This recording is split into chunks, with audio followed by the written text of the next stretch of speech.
Prezados irmãos e prezadas irmãs, estamos diante de mais um estudo da Escola Bíblica Dominical da Igreja Evangélica Congregacional do Largo do Tanque.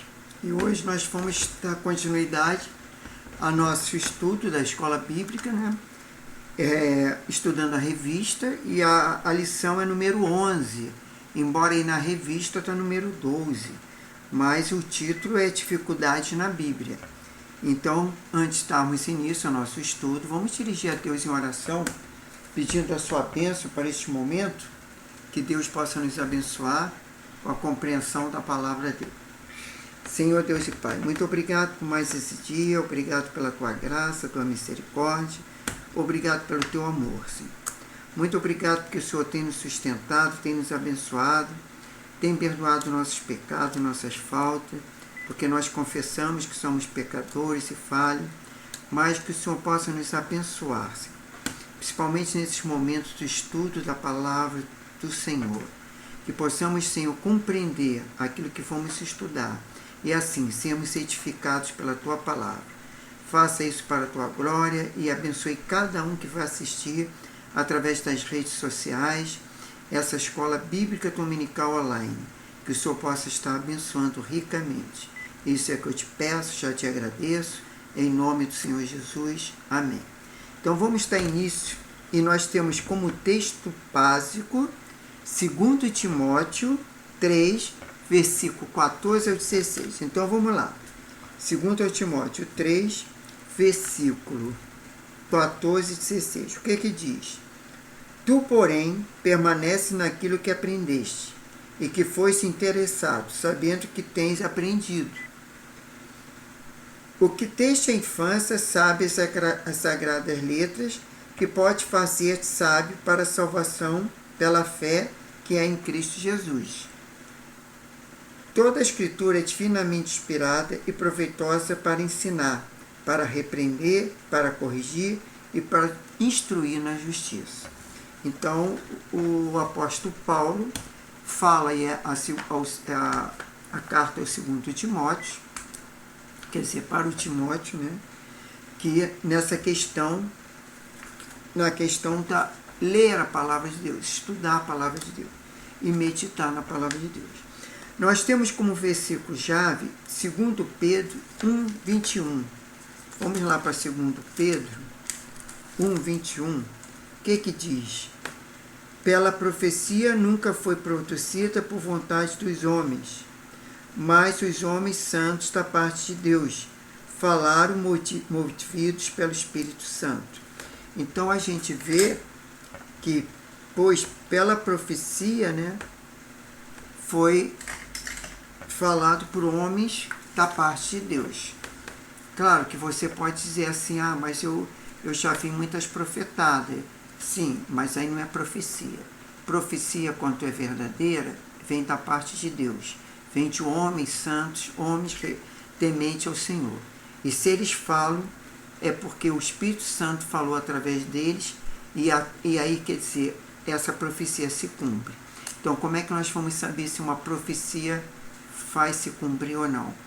Isaías, Ezequiel, e muitos muitos antigos profetas falaram na vinda do Messias, o que ia acontecer com Jesus, que ele ia nascer, que ele ia morrer, que ele ia ser ascensão aos céus, e tudo isso aconteceu, porque concretizou a profecia.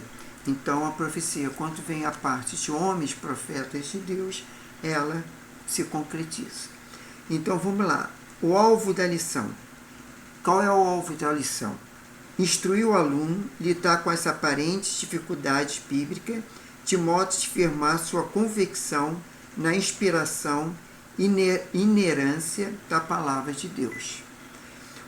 Aí o que o preciso aluno, no caso, você que está assistindo aí, é ser capaz, Primeiro, saber, quer dizer, reconhecer que há no texto de maior complexidade. Sentir, animar-se e compreender tais textos, E agir, buscar os recursos e ajuda para esclarecê-lo. É isso que a gente vai estudar agora na questão da lição, que aí vamos aprender o que o autor fala aqui sobre essa revista. Quando estudamos a teologia da Palavra de Deus, que é a bibliologia, estamos criando raízes profundas para afirmar e alimentar tudo aquilo que cremos a respeito de Deus e seu relacionamento com a sua criação. A bibliologia pode ser determinada para a fé de uma pessoa, pois toda negação ou modificação de uma doutrina bíblica implica numa posição contrária àquilo que é revelado pelas Escrituras. Assim, o problema de um ateu, por exemplo, é tanto teológico que ele tem uma posição contrária à existência de Deus. Quer dizer, o ateu sabe, ele pensa, melhor dizendo, que não existe Deus, mas na verdade existe. Como bibliológico, não crê na veracidade daquilo que a Escritura revela sobre Deus. Quer dizer, ele não crê, então ele não crê em Deus, por isso que ele é ateu. Agora, tem ateu que fala assim, graças a Deus, mas muitos dizem que não creem em Deus. Não sei como, mas vamos lá. Certamente o leitor e o estudante da Bíblia se defrontaram com algumas passagens difíceis, mas nem por isso sua fé precisa ser abalada. Se esta repousa sobre uma bibliologia correta, portanto, quanto algum ensino ou fato bíblico gera uma dificuldade, seja por dúvida pessoal ou por questionamentos externos, quer dizer, os descrentes, céticos, críticos, filosofia ou educação secular, precisamos lembrar daquilo que já temos estudado acerca da Bíblia ao longo desse quatrimestre, isto é, depositar nossa fé na inspiração, infabilidade, inerância e unidade na Palavra de Deus. Consideramos algumas dificuldades. Vamos lá. Primeira dificuldade. As dificuldades científicas. Uma das grandes dificuldades levantadas é a exigência de alguns fatos de uma comprovação científica para o fato narrado na Bíblia. Como lidar com isso? Pergunta-se, né? Primeiro, número 1, entender que é uma prova científica. Entender o que é uma prova científica.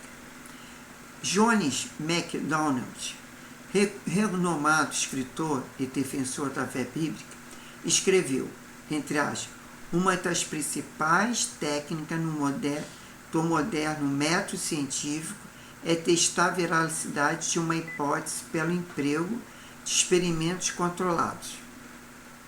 O método científico só pode ser aplicado quando se deseja provar experimentos que podem ser repetidos, não um método que se presta a provar ou desprovar as questões relativas a pessoas ou eventos históricos.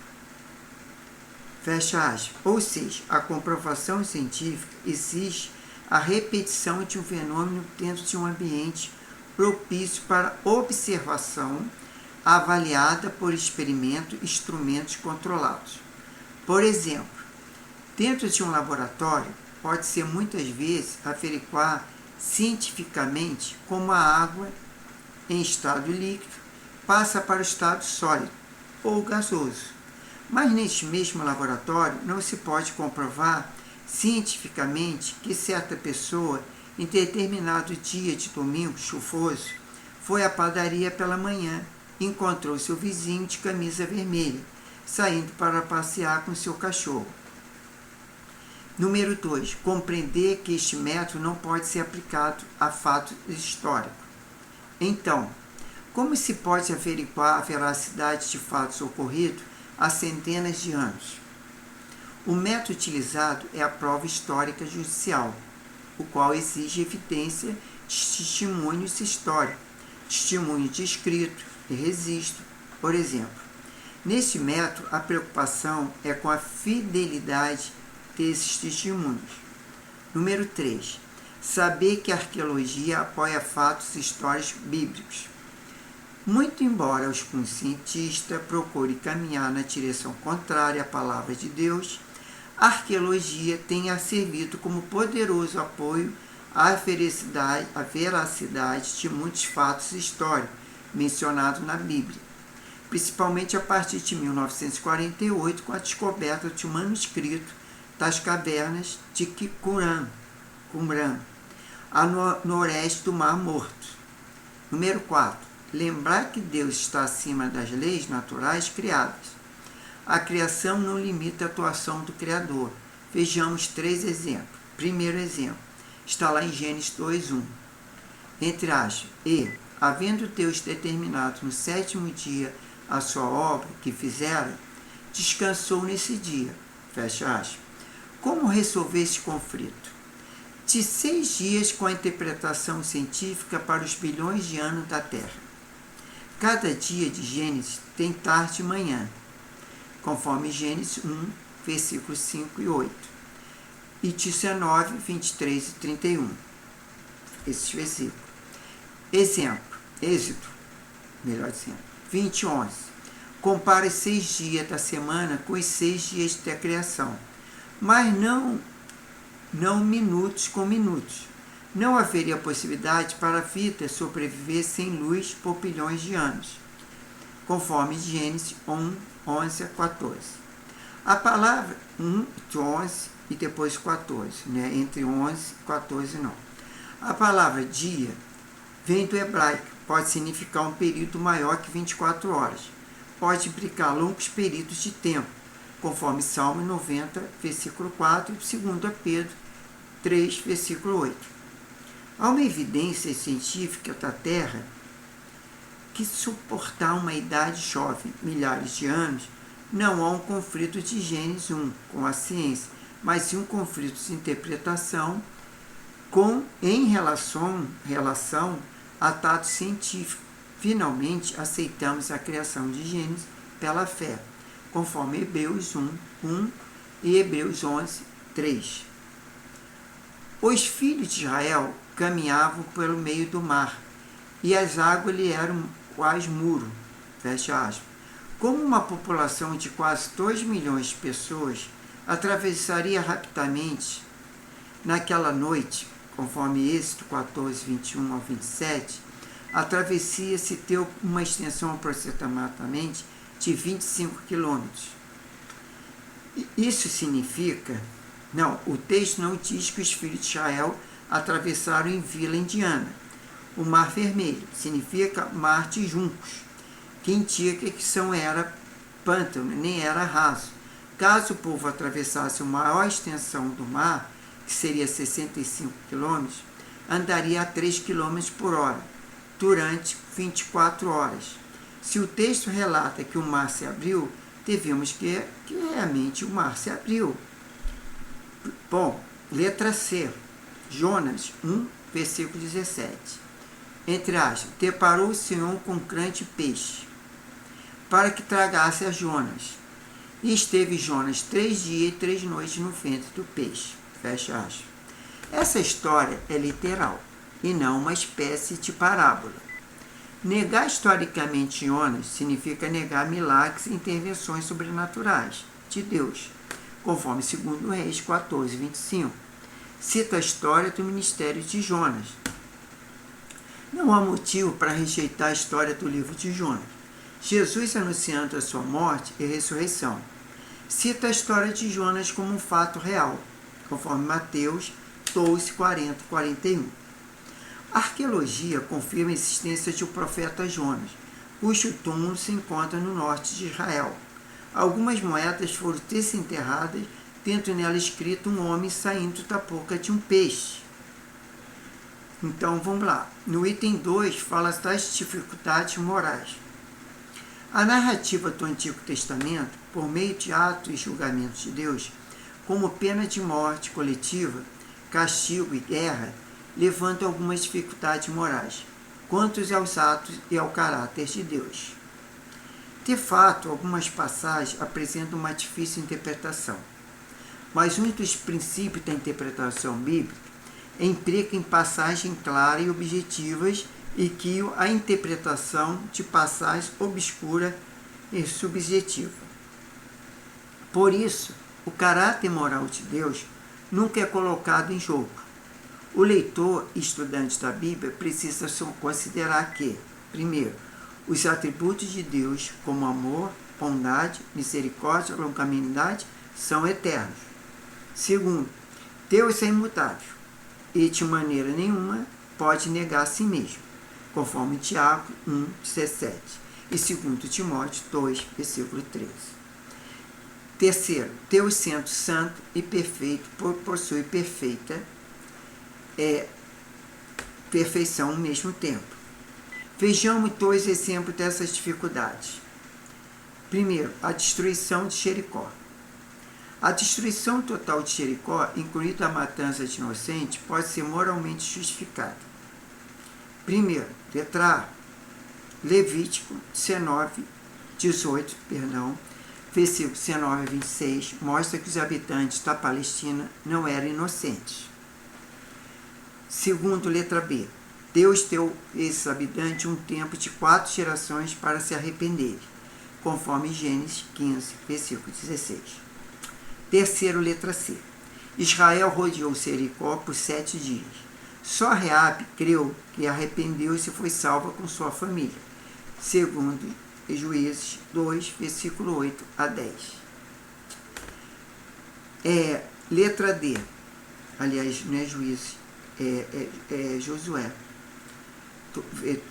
2, versículo 8 a 10. Quarta, letra D, Deus é soberano sobre a vida, determina seu começo e fim, conforme Deuteronômio 32, 39 e João 1, 21 e Salmo 139, 16. Quinta, letra E, assim como Sodoma e Gomorra, Jericó não se arrependeria de sua contaminação, conforme Gênesis 18, 20 e Gênesis 19, versículo 4 e 5. Sexta, ou melhor, sétima,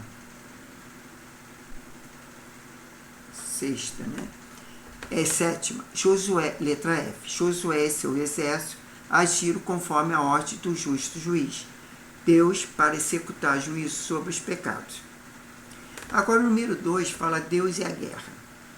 Por que muitos caíram feridos à espada, pois Deus era a peleja? 1 Crônicas 5, 22. É comum achar passagens dos quais Deus ordena a seu povo a guerra. Isso vai contra um Deus de paz. Correto? Sim. Mas, letra A, devido ao pecado, a paz somente estabelecida mediante o combate ao mal.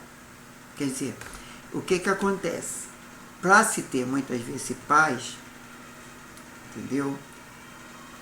Infelizmente, às vezes você tem que ter a guerra. Então, para combater o mal, porque a guerra parte de alguém, ou parte de uma nação. Quanto uma não quer, duas não brigam. Mas o que acontece? Se uma nação ela quer dominar outra nação, ela quer fazer o mal a outra nação, ela quer invadir o território na outra nação, a outra nação não vai permitir. É a mesma coisa, um chefe de família.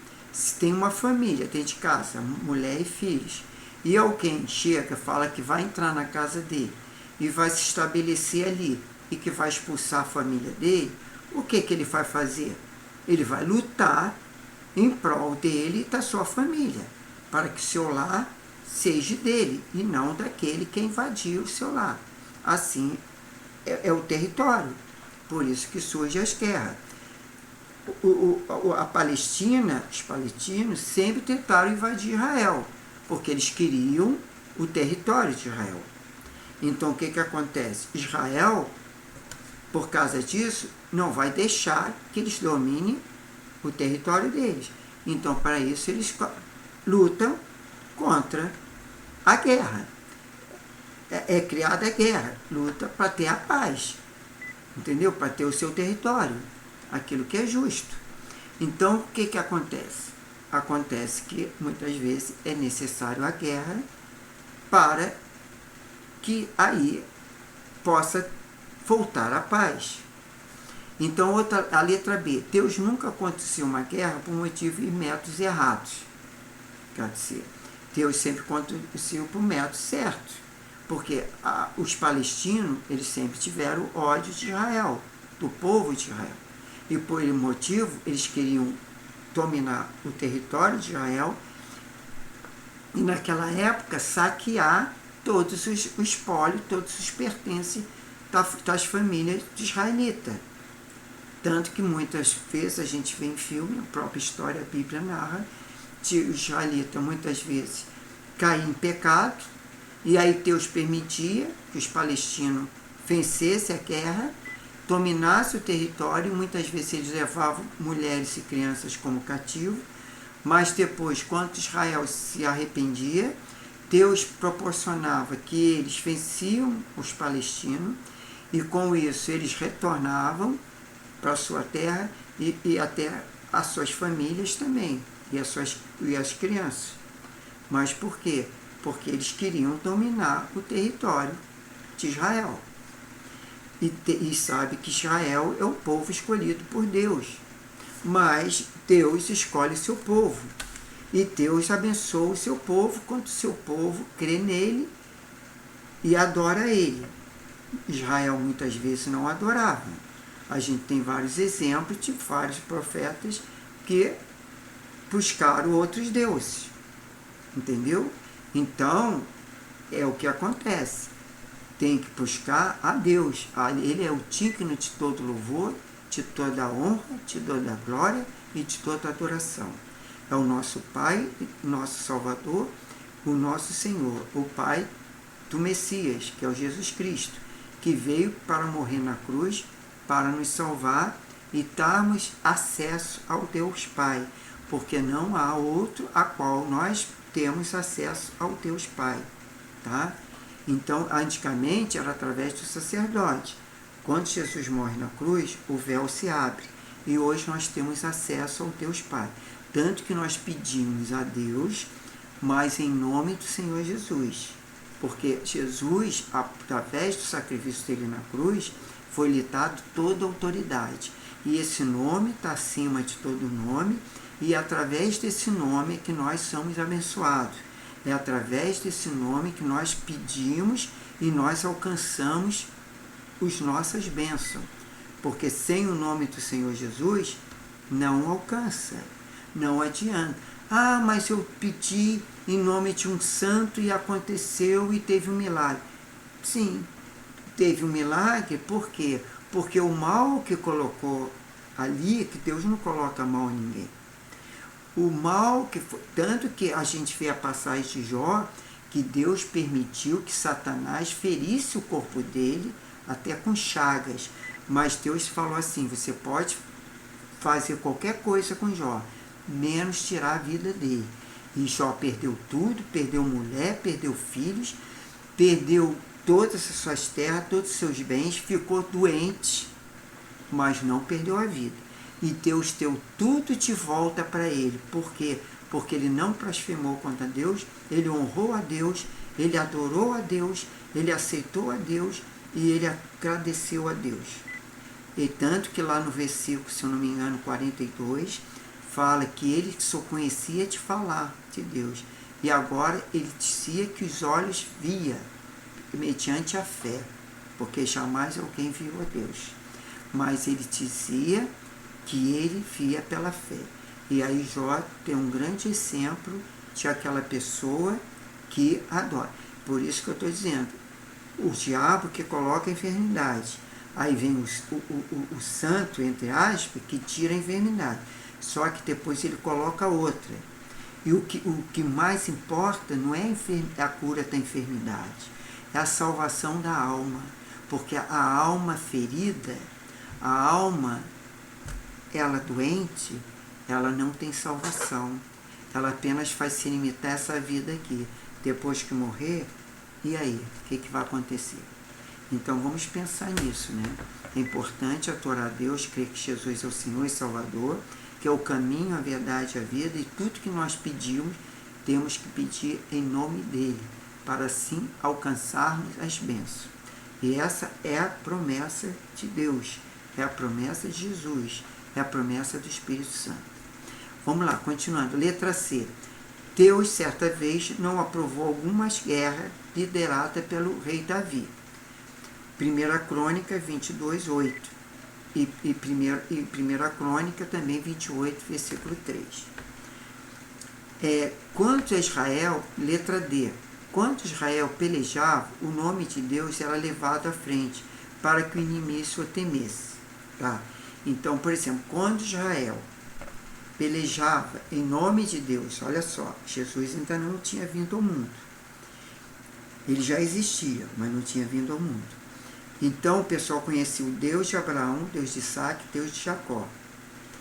Deus conhecia o Deus eu sou, o verdadeiro. E eles temessem, eles venciam.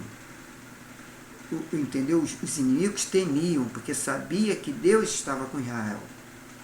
E letra E, Deus usou a guerra para punir tanto os pecados dos povos, como o seu próprio povo Israel. Isso, porque como eu falei, Israel muitas vezes perdia a batalha, ele sofria. As mulheres e as crianças eram levadas como cativo, e todos os teus desposos, todos os seus bens eram levados pelo inimigo. Mas muitos povos se arrependiam, os homens se arrependiam, e aí Deus estava a vitória. E eles conseguiram resgatar tudo aquilo que foi perdido. E letra F, o inimigo, por sua arrogância e falta de temor, não se arrepreendiam e tentavam resistir a Deus. Eles ainda tentavam resistir a Deus. Quer dizer, o inimigo, por sua arrogância e falta de temor, não se arrependiam. Quer dizer, eles sofriam, eles perdiam a batalha. Né? Aí, número 3, em organismo romano, fala sobre as discrepâncias. Outra categoria de dificuldade bíblica é aquele que envolve discrepância ou aparentes erros e contradições quando alguns textos são comparados com outros. Por exemplo, dados mencionados e omitidos pelo Evangelho. Algumas diferenças de números e datas, citações incompletas no Antigo Testamento. Em casos bem particulares. Nesse caso, torna-se necessário, primeiro, o cuidadoso uso do princípio da interpretação bíblica, que ficamos lá na lição 4 e 5. Segundo, o estudo do contexto da palavra. Terceiro, entender o propósito do autor bíblico é como a passagem se encaixa no tema do livro. Quarto, lembra que a Bíblia toda possui uma harmonia e unidade. Quinto, consultar em algumas fontes de pesquisa, como dicionário, comentários bíblicos e Bíblia de estudo. Vejamos alguns exemplos. Vamos lá. Primeiro, anjo. Entre aspas, mas o anjo tira as mulheres disso, não tem mais. Mateus 28, 5, fecha aspas. Quantas mulheres vão ao sepulcro de Jesus, Mateus cita um anjo, enquanto João 22 fala de 2. Isso pode acontecer. De repente, um está falando que viu um e outro está falando que viu 2. Mas que tinha anjo falando com as mulheres, tinha. Letra A. João diz que 2 anjos foram vistos e Mateus diz que havia apenas um anjo. Letra B. João focaliza o número de anjos e pergunta o que eles fizeram, conforme João 20, 13. Letra C. Mateus focaliza a afirmação que um dos anjos fez, Mateus 28, 5 a 6. D. O mesmo fato foi registrado numa perspectiva diferente, focalizando diferentes pessoas envolvidas. Número 2. Cumprimento da Escritura. Entre aspas, então passou Jesus a dizer, hoje se cumpriste a Escritura que acabais de ler. Fecha aspas. Está em Lucas 4, 21. Jesus afirma que o cumprimento de Isaías, 61, versículo 1 e 2, mas deixa de fora uma parte dessa profecia. Letra A. Jesus citou a profecia com exatidão, embora não a tenha citado completamente.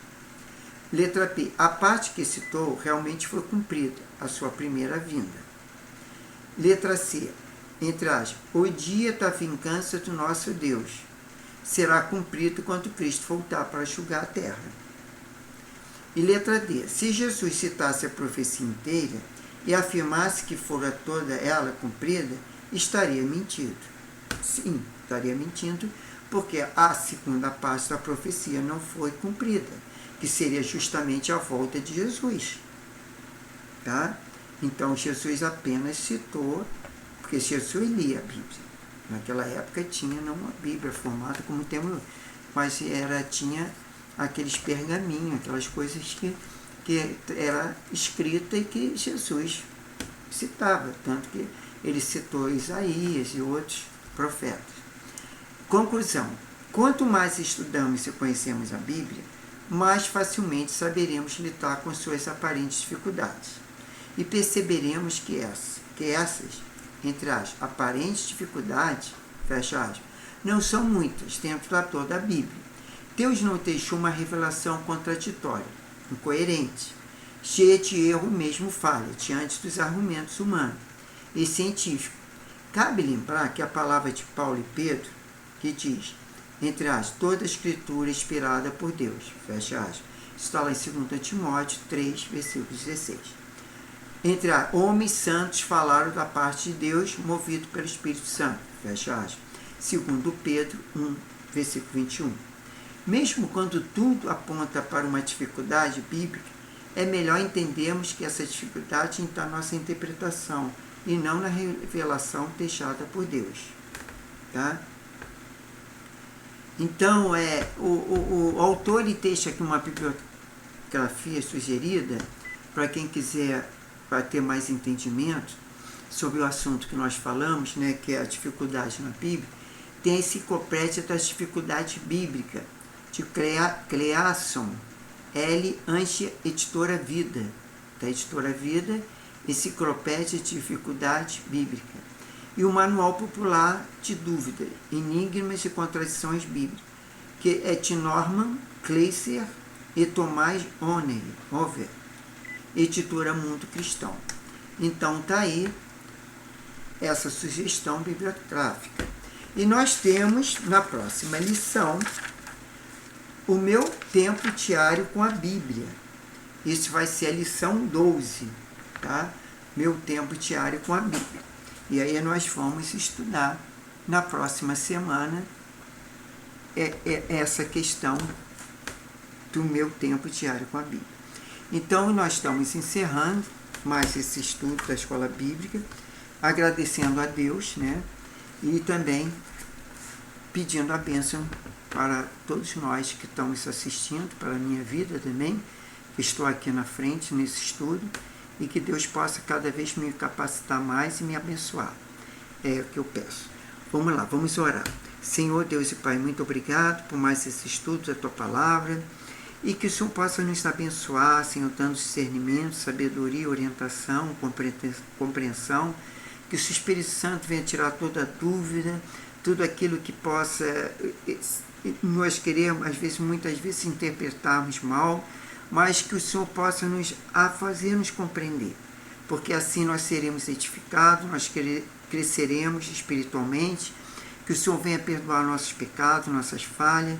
Pedimos por todos aqueles que estão enfermos, aqueles que estão com uma enfermidade, às vezes até incurável, mas nós cremos no Teu poder, no Teu milagre, que o Senhor possa estar abençoando cada vida, cada lar, cada família, e que possa livrar-nos de todo mal. Ter um dia de paz, tranquilidade, segurança, livra-nos de todo mal, ter uma semana abençoada, abençoe todos aqueles que vão estar nos cultos na igreja, que possam ser abençoados, Senhor, que possamos verdadeiramente sermos instrumento em Tuas mãos, podemos Te adorar e Te louvar, e não apenas assistentes de culto, mas podemos participar do culto, através do nosso clamor, a nossa oração, o nosso ali prestando atenção naquilo que o pregador está falando, para que essa palavra venha a ser plantada no nosso coração, e assim nós sermos edificados.